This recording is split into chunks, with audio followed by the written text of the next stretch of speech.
My wife cheated with her boss, stole over $200, $0 in inheritance money, and now claims our house, worth $750, $0, is joint property I never knew she was plotting to take, and I just found out she's already filed for divorce. I never thought I'd find myself in a situation like this, honestly. My wife, Lisa, always seemed like the perfect woman, beautiful, smart, ambitious. We'd been married for 10 years, and I genuinely believed we had a good life. We had a nice house, good jobs, and I thought we were building something solid. But then, out of nowhere, everything started to fall apart. It all began with small things. Lisa started acting weird, canceling plans last minute, being secretive about her phone, and brushing off questions about where she was or who she was with. I figured she was just stressed with work or maybe dealing with some personal issues. She's always been a little bitchy when she's stressed, but I never suspected anything more than that. Still, I noticed her phone was always locked, and she'd hide it whenever I came close. One day, I was doing some work in the living room when I saw her phone buzzing on the table. Nothing unusual, except I noticed a message notification from someone named Mike that she hadn't logged out of. I didn't think much of it at first, but then I saw the message preview. "Can't wait to see you tonight. Make sure you're ready for me." My stomach dropped. My mind instantly jumped to the worst possible conclusion. Who the hell was Mike? She'd never mentioned anyone by that name before. I decided to look a little deeper. I grabbed her phone when she went to the bathroom, and that's when I saw the text messages, more of them. They were flirty, suggestive, and clearly meant for someone she was sleeping with. My heart pounded as I read her talking about how she needed her fix, and how sex with this Mike made her feel alive again. I couldn't believe it. My wife, the woman I trusted with everything, was cheating on me with her boss, this guy named Mike, who she'd been seeing behind my back for months. I felt numb, like the floor had dropped out from under me. I stared at her phone screen, trying to process what I was reading. How could she lie so easily? How could she betray me like this after all these years? And what made it worse was that she'd stolen over $200, $0 from our inheritance money, money we were supposed to use to pay off the house, to build a future. Instead, she'd been funneling it into her affair, hiding it from me, lying about everything. When she finally came out of the bathroom, I was holding her phone in my hand. Her face turned pale when she saw what I was holding. She tried to brush it off, saying it was just a misunderstanding, that Mike was just a coworker she was friendly with, that I was overreacting. But I knew better.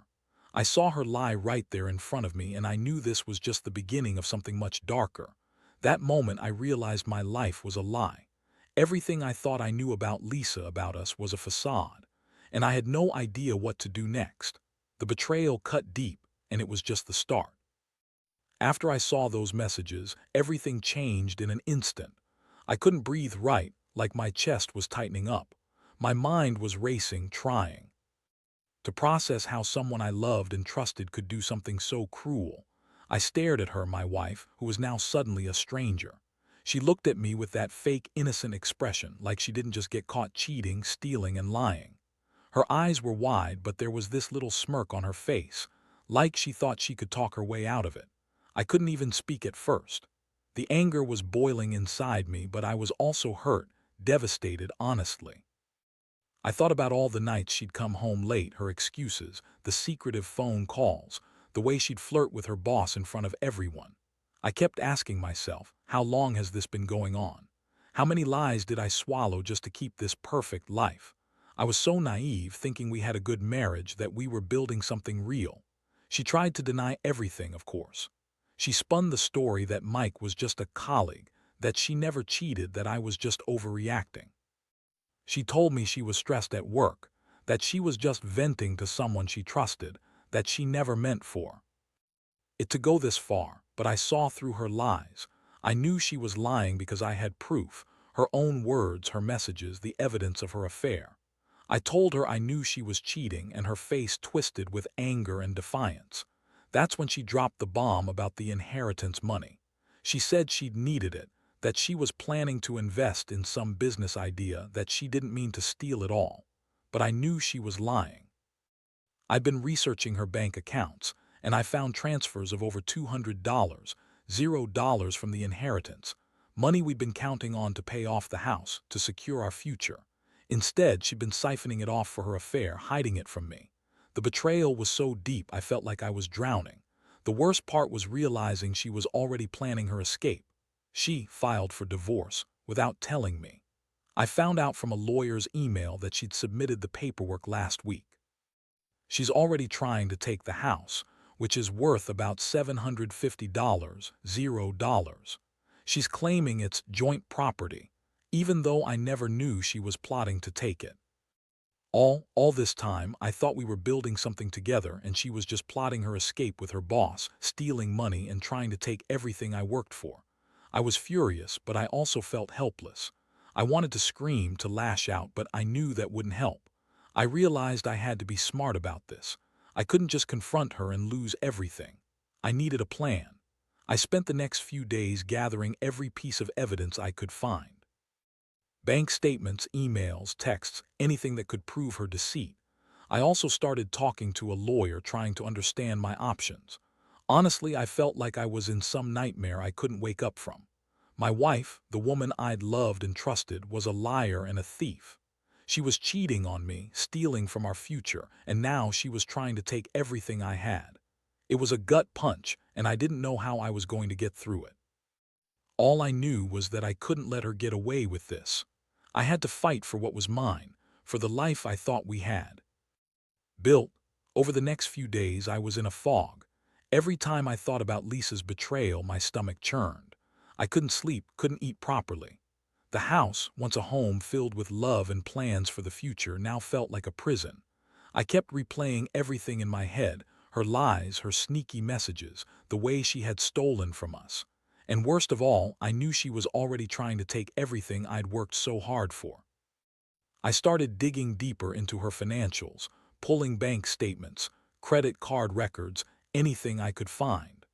I needed to understand exactly how much she'd taken and how she'd hidden it. That's when I discovered the full extent of her theft.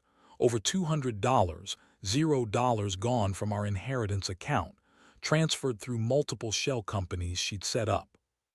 She'd been funneling that money into her own accounts, buying luxury items, paying off her credit cards, even investing in some questionable online ventures, all behind my back. I couldn't believe I'd been so blind. I thought we had a good marriage, that we were working toward the same goals.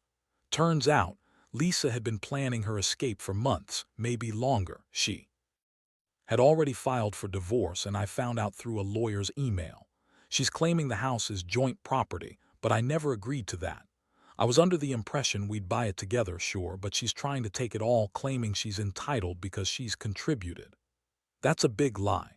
She's been living rent-free, secretly siphoning money, and now she's trying to steal my future. The day I confronted her about the inheritance theft, she blew up. She called me paranoid, accused me of trying to control her, said I was crazy to think she'd do something like that. She even had the nerve to call me jealous and possessive. It was like talking to a wall. She just kept spinning her lies, trying to make me doubt myself. But I had enough. I told her I knew everything, that I had the evidence, and that I wasn't going to let her get away with it. Then she started playing the victim. Said she was under so much stress, that I was overreacting, and that I was crazy for even thinking she'd cheat or steal. She told me she loved me, that she'd never do anything to hurt me, and that I should trust her. Yeah, right, trust her. After all this, I honestly felt like I'd been punched in the gut. All those years I spent building a life with her, and this is what I get. A wife who lies, cheats, steals, and now tries to manipulate me into thinking I'm the one at fault.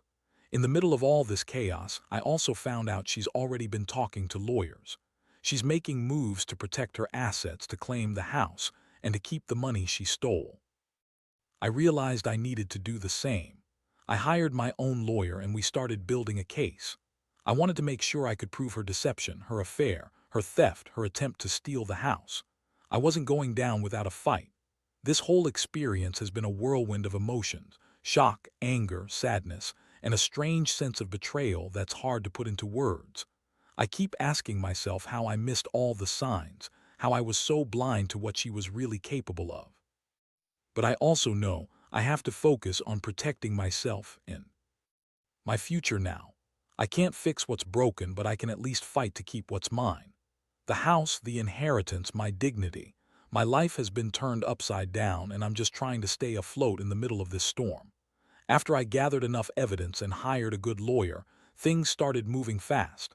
I knew Lisa was trying to spin her story, but I had proof, screenshots, bank statements, emails, that painted a clear picture of her deception. I felt a strange mix of relief and rage knowing I was finally taking control, but the anger still burned hot. How could she do this to me? How could she betray everything we built? The house, the money, the life we'd planned. She was trying to take it all, and I wasn't going to let her. The first legal move I made was to file an injunction against her trying to sell or transfer the house. I made sure the court knew she was trying to claim it as joint property without my consent, and I presented all the evidence of her theft and affair. It was a tense, waiting game. I'd sit at my desk staring at the screen, wondering if she was plotting her next move or if she was already trying to convince the lawyer to settle quietly. Either way, I was prepared. Lisa's reaction was predictably bitchy. She accused me of trying to control her, called me paranoid, and claimed I was jealous and insecure. She even had the nerve to say she loved me and that I was making her life impossible. Yeah, right. I saw through her bullshit. She's always been manipulative, and now she was trying to paint herself as the victim. But I knew her game. She's good at lying, but I had the proof. I didn't trust her for a second anymore. In the meantime, I started digging into her communications with Mike, her boss. I found more evidence of their affair, including explicit texts, plans to meet up, and even some photos. I couldn't believe how brazen she was being. She was cheating on me in plain sight, and I was just discovering it. The betrayal cut even deeper now. I had trusted her with everything, my money, my heart, and she'd been using me as a cover, a fool. The worst part was realizing she'd already spent a large chunk of the inheritance money. I found out she'd transferred over $200, $0 into her own accounts, bought luxury jewelry, paid off her credit cards, and even invested in some online scam. She'd been planning her exit for months, all while pretending everything was fine.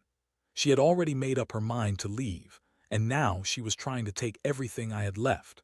I also learned she'd been secretly talking to a divorce lawyer behind my back. That's when I knew I had to act fast. I met with my lawyer and we drafted a legal response to her filing. We made sure to specify that I was contesting her claim on the house, and we requested an immediate court hearing to freeze any transfer or sale of the property. I wanted to make sure she couldn't just walk away with everything. Throughout all this, my feelings were all over the place. I was furious, yes, but I also felt betrayed, humiliated, and deeply hurt. I kept asking myself how I missed all the signs, how I didn't see her true nature sooner. I kept wondering if I was naive for trusting her, or just blind because I loved her so much. I had built my life around her, and now that everything was falling apart, I felt like I was losing myself in the process. Still, I knew I had to stay strong. I wasn't going to let her manipulate me or steal my future. I was determined to fight for what was rightfully mine: the house, the inheritance, my dignity.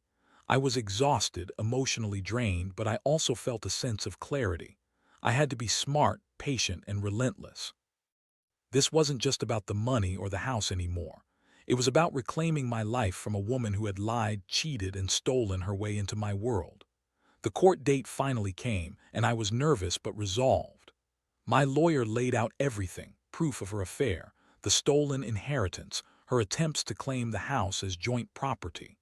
Lisa showed up with her lawyer, trying to look confident, but I could see the cracks in her facade.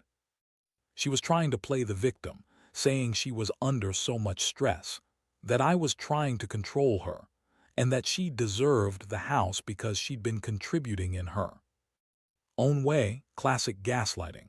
The judge listened carefully, reviewing all the evidence I provided. I could feel my heartbeat pounding in my chest as I watched Lisa's face twist in frustration. My lawyer argued that she had no legal right to claim the house because she'd been hiding assets and had already filed for divorce without informing me. We presented the bank statements, the messages, the proof of theft, everything.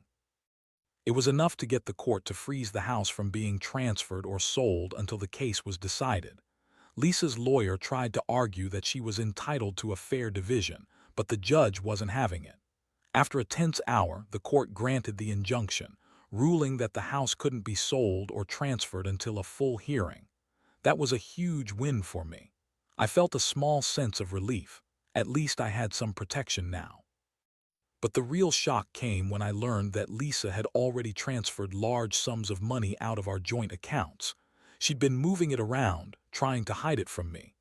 I had my lawyer send a subpoena to her bank, demanding all records and transactions. I wanted to see exactly how much she took, where it went, and how she planned to cover her tracks. I knew this wasn't over yet. Meanwhile, Lisa kept trying to spin her story, telling mutual friends I was crazy, that I was controlling, and that she was innocent. I didn't care any more about her lies. I'd seen enough. Every time she opened her mouth, I felt a mix of disgust and pity. She thought she could manipulate her way out of this, but I was done playing her game. Inside, I was a mess. One part of me wanted to confront her directly, to tell her exactly what I thought of her. Another part just wanted to get away from the pain, to leave the house, and start rebuilding my life. I realized I had to focus on myself now. I wasn't just fighting for the house or the money. I was fighting to reclaim my dignity, my sanity. I had lost so much trust, but I refused to lose everything. In the days that followed, I was working closely with my lawyer to prepare for the next steps, filing for full custody of the house, uncovering all her financial secrets, and making sure she couldn't get away with her theft. I also started therapy, trying to process the betrayal and the emotional fallout. It's been a brutal journey, but I know I can't let her win. I have to stand tall, fight for what's right, and move forward.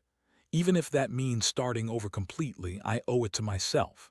Looking back now, I realize how much this whole ordeal has changed me, probably forever.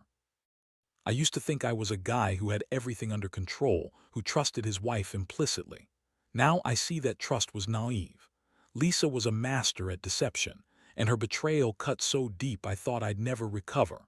But I've learned a lot about myself through this chaos, about resilience, about boundaries, and about the importance of never ignoring the warning signs. The court case dragged on for months. Every hearing was a reminder of how much I'd been blindsided. Lisa continued to lie, spin stories about how she was the victim, but I had enough evidence to counter every lie. I was able to prove her theft, her affair, and her attempt to claim the house unlawfully. In the end, the court ruled in my favor. She couldn't take the house, and the inheritance money was to be divided as per the law. It wasn't a perfect victory, but it was enough to give me a sense of justice. I moved out of the house while everything was being sorted, and I started over. I found a small apartment, away from the chaos, where I could breathe again. The process of rebuilding isn't easy, trusting people again, learning to be alone, and trying to make sense of everything. But I know I'm stronger than I was before. I've cut out the toxic parts of my life, and I'm focusing on healing. As for Lisa, I hear she's still fighting her legal battles, trying to keep what she stole. Honestly, I don't care about her anymore. I've accepted that some people are just fundamentally dishonest, and I refuse to let her take any more from me. The house is now sold, and I'm starting to put some money aside to buy my own place. I've lost a lot, but I refuse to lose myself. This experience has taught me the importance of paying attention to the little things, red flags, gut feelings, the way someone treats you when they think no one's watching. Because if I hadn't seen those texts, if I hadn't looked deeper, I might have lost everything without ever knowing the truth. Sometimes, trusting blindly is the biggest mistake you can make. So to anyone out there going through something similar, trust your instincts. Get evidence if you need to. Protect yourself legally. And remember, even in the darkest times, there's a way out. It might be painful, it might be messy, but you can survive. I did, and I'm finally starting to believe I can rebuild what was lost. The road ahead is uncertain, but I know I'll be okay. Because at the end of the day, the only person who truly has your back is yourself.